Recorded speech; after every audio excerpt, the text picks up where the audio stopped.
Assalamu alaikum warahmatullahi wabarakatuh. Baada ya kumshukuru Allah subhanahu na kumtakia rehema na amani mtume wetu Muhammad sallallahu alaihi wasallam, tupo tena katika ndoto za kufanyia hitani. Kufanyia hitani maana yake ni kufanywa sunna. Kuota umefanywa hitani, yani ukiota umefanywa sunna ama anasema umetahiriwa.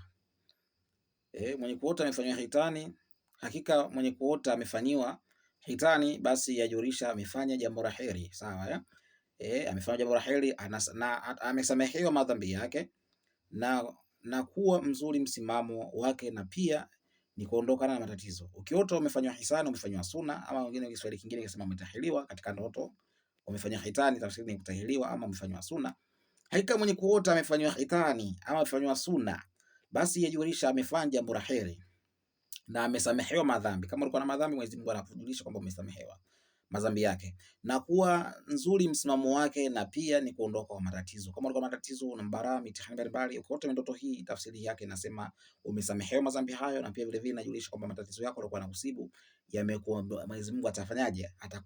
Atakufariji kukuondolea matatizo yale.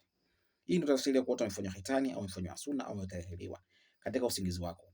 Assalamu alaikum warahmatullahi wabarakatuh.